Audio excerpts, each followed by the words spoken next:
Hi, this is doctor Usha Nandini, psychiatrist from Thanjavur. இன்னைக்கு ஸ்டாய்க்கிசம் பிலாசபில நம்ம என்ன பார்க்க போறோம் அப்படின்னா, நம்ம சூழ்நிலைகள் நம்மளோட மனசுக்கு ஏத்த மாதிரி மாறாது. அதுக்கு நம்ம ரியாக்ட் பண்ணி எந்த பிரயோஜனமும் கிடையாது.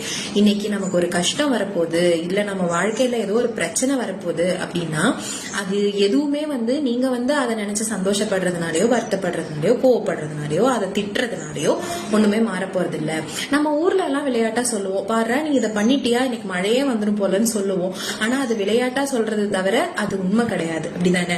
நம்ம ஏதோ ஒண்ணு பண்றோம்னா, இன்னைக்கு நமக்காக வெயில் அடிக்க போதா, நமக்காக மழை பெய்ய போதா, நமக்காக இந்த உலகம் உருன்றது நிக்க போதா? கிடையாது. அப்ப நம்மளோட பிரச்சனைகளும் நம்மளோட சூழ்நிலைகளும் மட்டும் எப்படி நம்மளோட உணர்வுகளுக்கு மதிப்பு கொடுக்கும் நீங்க நினைச்சிட்டு இருக்கீங்க? அது கிடையாது. அது மதிப்பு கொடுக்காது, அது அப்படியேதான் இருக்கும் அப்படின்னு நம்ம அக்செப்ட் பண்ணிக்கிட்டோம் அப்படின்னா நம்மளோட உணர்வுகளை கட்டுப்படுத்த நம்ம பழகிக்குவோம். இது ஒரு முக்கியமான ஸ்டாய்க் பிலாசபி. இதை பத்தி யோசிச்சு பாருங்க. தேங்க்யூ.